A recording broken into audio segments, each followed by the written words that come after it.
हमारे YouTube channel Indresh IT में आप सभी का स्वागत है। आज हम आप लोगों को पास्ट टेंस के बारे में बताएंगे। Past tense, past indefinite tense की कितने भाग होते हैं, उनके क्या अलग अलग सेंटेंस बनते हैं, किस रूल से और किस तरह के बनते हैं। जैसे इसमें positive sentence, negative, interrogative, interrogative negative, इन सब के रूल्स उदाहरण के साथ आज हम आप लोग को बताएंगे। देखिए इसमें क्या है कि पास्ट टेंस का मतलब यही होता है कि ऐसा वाक्य या ऐसा टेंस या ऐसा समय कह सकते हैं आप जो मतलब पहले हो चुका हो। ठीक है, मतलब बीता हुआ हो, बीत गया हो, मतलब पहले हो चुका हो। तो यहाँ जैसे अनिश्चित है, ये आपका है कि पास्ट इंडिफिनिट है ना। तो पास्ट इंडिफिनिट टेंस, तो पास्ट इंडिफिनिट टेंस का मतलब होता है कि ऐसा समय देखो जो बीत गया हो लेकिन क्या है, अनिश्चित हो। जैसे वह पढ़ने जाता था, ठीक है, उसने पुस्तक पढ़ा या उसने यह काम किया, इस तरह से होगा। तो इसमें ये साफ पता चलता है कि वो कार्य क्या है, समाप्त तो हो गया है, लेकिन क्या कब हुआ है, टाइम वहां पर नहीं है। अनिश्चित का मतलब होता है जिसमें टाइम ना दिया गया हो, टाइम को फिक्स ना किया गया हो, वो अनिश्चित के अंतर्गत आता है। तो देखिए पास्ट इंडिफिनिट का मतलब होगा बीता हुआ, ठीक है, जो मतलब बीता हुआ अनिश्चित काल। तो इसकी पहचान देखिए क्या है, इसकी पहचान होता है क्या, इस टेंस में, ठीक है, लिख भी सकते हो इस टेंस में हिंदी वाक्य के अंत में, इस टेंस में हिंदी वाक्य के अंत में या ये पर या ये या ता था मतलब, और ता थी या था थी थे भी लिख सकती हो, ठीक है, था थी थी आदि पर समाप्त होते हैं। अगर पास्ट इंडिफिनिट टेंस का सेंटेंस है तो उसका अंतिम शब्द क्या होगा, देखो या ये या तो था थी थे पर ही समाप्त होगा और उसमें टाइम दिया नहीं रहेगा। जैसे आप एग्जांपल देख लीजिए, इसमें दिया है राम पुस्तक पढ़ता था, ऐसे ना, राम पुस्तक पढ़ता था। तो इससे ये स्पष्ट होता है कि राम पुस्तक पढ़ता था मतलब ये बीता हुआ समय है, कुछ दिन पहले पढ़ा होगा ना, ऐसा हो सकता है। राम पुस्तक पढ़ता था, इसका देखिए रूल्स क्या है, कैसे मतलब लगते हैं ये, देखिए नियम। तो नियम में देखिए यहाँ पर ये सभी कर्ताओं के साथ, ठीक है, सभी कर्ताओं के साथ, सभी कर्ताओं के साथ क्या करते हैं, देखिए सभी कर्ताओं के साथ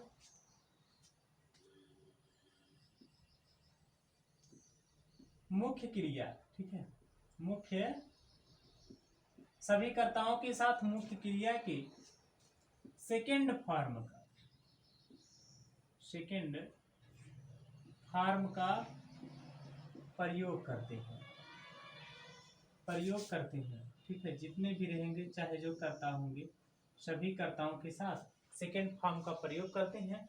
इसका जो आपका फार्मूला बनेगा देखो इस तरह से है, सब्जेक्ट, सब्जेक्ट प्लस क्या रहेगा, मेन वर्ब है ना, तो वर्ब का second form, second form plus क्या रहेगा, ऑब्जेक्ट, ठीक है। तो इसमें देखो अगर यही हम सेंटेंस लिख देते हैं कि राम पुस्तक पढ़ता था, तो राम क्या है, सब्जेक्ट है, आपको मालूम है, देखिए हो जाएगा राम।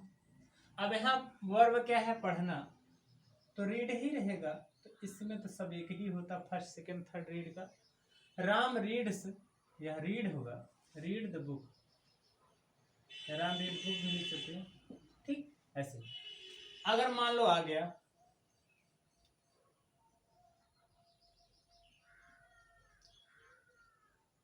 हुआ है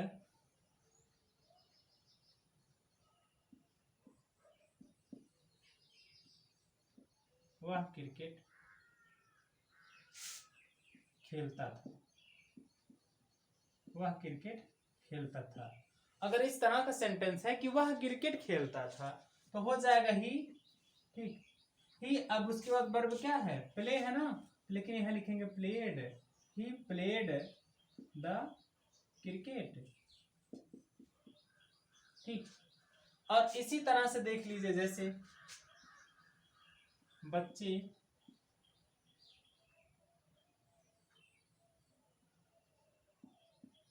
मैदान में दौड़ते थे, बच्चे मैदान में दौड़ते थे, तो क्या हो जाएगा? द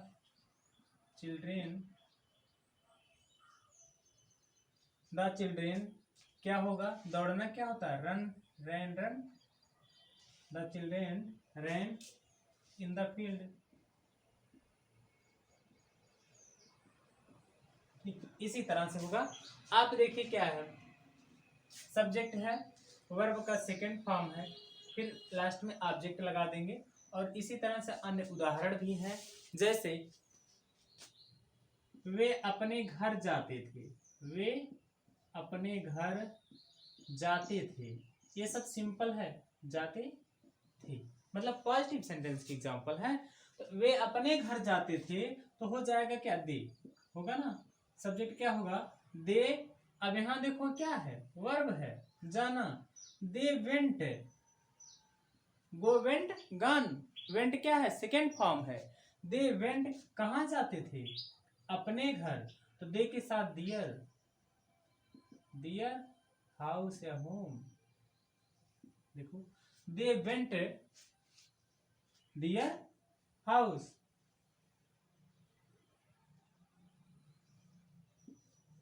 इसी तरह से इसके नेगेटिव भी बनाए जाए, नेगेटिव के रूल अलग अलग हैं, ठीक है। ये आपको समझ में आया होगा। हाँ देखिए, नकारात्मक नेगेटिव सेंटेंस में, तो नेगेटिव सेंटेंस में यहाँ रूल चेंज है।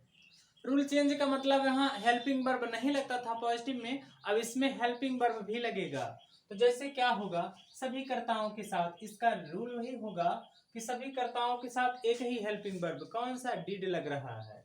ऐसे जानिए कि सभी कर्ताओं के साथ, ठीक है, सभी कर्ताओं के साथ, कर्ताओं के साथ सहायक क्रिया, देखो सहायक क्रिया डिड का प्रयोग करते हैं। सभी कर्ताओं के साथ, देखो हेल्पिंग वर्ब है, डिड ही लगेगा।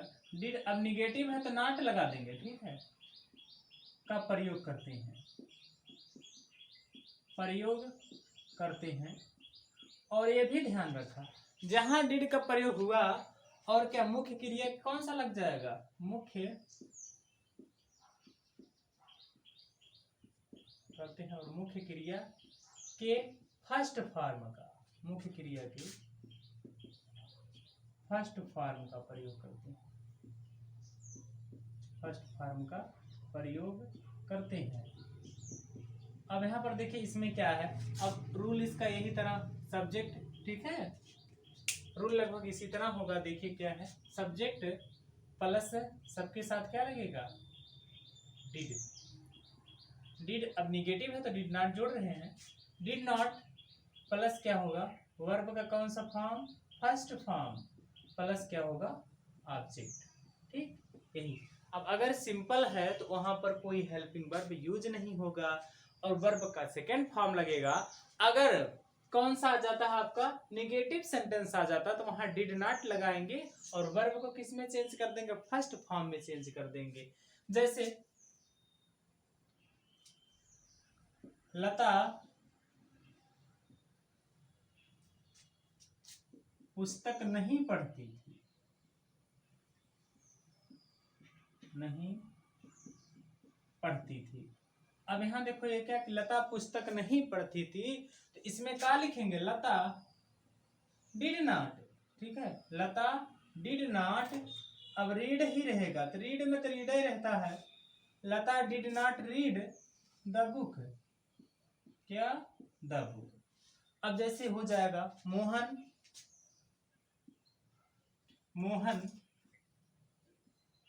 अपने घर नहीं जाता था, मोहन अपने घर नहीं जाता था, ये हो जाएगा Mohan did not go to, यहां दिया है हाँ, Mohan did not go, Mohan लिखा गया तो अपने के लिए क्या लगेगा, हिज, गो हिज हाउस। ठीक, Mohan did not go his house. अब यहाँ डिड नॉट की वजह से देखिए क्या लग गया है, वर्ब का फर्स्ट फॉर्म लग गया। ठीक है, और इसी के साथ देखो अगला आपका सेंटेंस क्या होगा, ये समझ के सभी करता है, चाहे एक वचन बहुवचन नाम हो चाहे कुछ भी हो, सभी के साथ डिड नॉट का प्रयोग करेंगे और वहां पर क्रिया के फर्स्ट फॉर्म का मतलब मुख्य क्रिया के फर्स्ट फॉर्म का प्रयोग करेंगे। और उसके बाद सेंटेंस किस तरह से इस स्टेटमेंट पे रखेंगे, जैसे सी डिड नॉट, वर्ब का फर्स्ट फॉर्म प्लस ऑब्जेक्ट, इसी तरह से ऐसे हम सीरियल क्रम में से लिखते चले जाएंगे। ठीक, और उसके बाद आपका देखो निगेटिव के बाद क्या आता है, कौन सा सेंटेंस,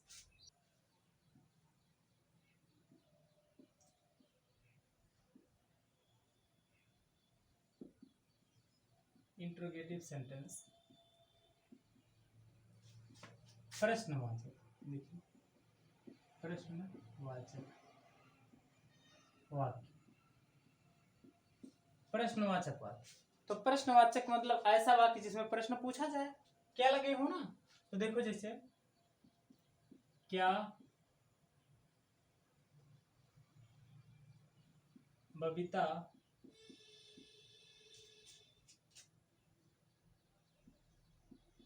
खाना बनाती थी, खाना बनाती थी। या और लिख सकते हैं, क्या राम पत्र लिखता था। ठीक, और भी हो सकता है, क्या वह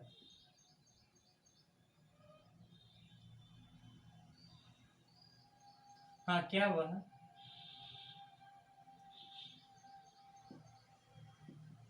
क्रिकेट देखता था। इसी तरह से आपके क्या है, प्रश्नवाचक सेंटेंस है। देखिए क्या बबीता, इसके पहले क्या हम यूज करेंगे, देखो हेल्पिंग वर्ब क्या लगता है इसमें, हेल्पिंग वर्ब को सबसे पहले लिखेंगे। तो हेल्पिंग वर्ब को सबसे पहले लिखेंगे, इसका स्ट्रक्चर इसी तरह बनेगा जैसे क्या सब्जेक्ट हो, नहीं पहले लगेगा, पहले किसका प्रयोग, डीड का प्रयोग। Did plus subject plus verb का फर्स्ट फॉर्म प्लस क्या होगा, ऑब्जेक्ट होगा।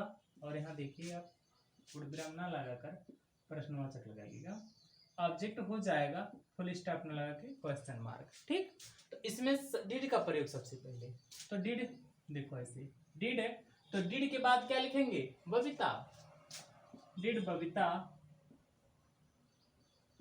डिड बबीता, ये क्या दिया उसके बाद, बनाती है, तो मेक ही रहेगा ना, तो make the food, did Babita make the food, क्या बबीता खाना बनाती थी।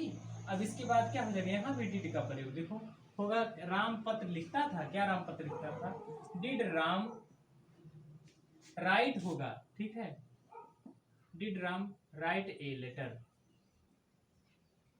ठीक, इसी तरह से ये भी होगा, क्या वह क्रिकेट देखता था, did he see did he see the did he see the cricket, look का भी प्रयोग कर सकते हैं, did he see the cricket। उसके बाद देखो एक और आता है इंट्रोगेटिव निगेटिव ना, इंट्रोगेटिव निगेटिव का मतलब हो जाएगा वही इंट्रोगेटिव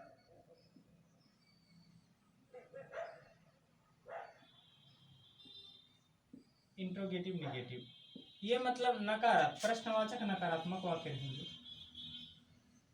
प्रश्नवाचक भी रहेगा और नकारात्मक भी रहेगा। ठीक है, इस तरह का सेंटेंस, जैसे क्या विजय पुस्तक नहीं खरीदता था, नहीं खरीदता था। यहाँ क्या विजय पुस्तक नहीं खरीदता था, क्या भी लगा है और नहीं भी लगा है, इसमें सेम उसी तरह करेंगे, केवल सब्जेक्ट के बाद यहाँ पर देखिए जो सेंटेंस ये बना है, केवल सब्जेक्ट के बाद क्या नॉट का प्रयोग कर देंगे। तो क्या लिखेंगे, देखो डिड, डिड है, उसके बाद सब्जेक्ट क्या है, विजय, तो डिड विजय नॉट, अब क्या खरीदता, बाई, बाई द क्या क्या खरीदता, बुक, बाय द बुक, ऐसे हो जाएगा। Did Vijay not by the book, क्या विजय पुस्तक नहीं खरीदता था। आगे लिख सकते हैं, क्या विशाल मैच नहीं खेलता था, नहीं खेलता था, इसमें हो जाएगा did Vishal, did Vishal play play the match, ठीक। इसी तरह आपका ये सेंटेंस होगा। और एक सेंटेंस बनता है प्रश्नवाचक के अंतर्गत आता है, जैसे कब, क्यों, कहाँ, कोई भी क्वेश्चन वर्ड अगर शब्द के क्या सेंटेंस के बीच में आ जाता है तो उसे कैसे, सबसे पहले उसकी इंग्लिश लिखते हैं। तो जैसे ये हो जाएगा, सीता, सीता एक सुंदर गीत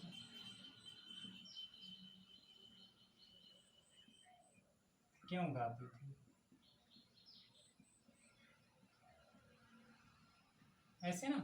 तो देखो व्हाई शब्द लगा है, तो व्हाई को सबसे पहले लिखेंगे, व्हाई, व्हाई, उसके बाद क्या लगेगा, verb, why did, why did, इसके बाद क्या, सीता, व्हाई डिड सीता, उसके बाद वर्ब क्या है, गाना, sing a sweet song, sing a sweet song,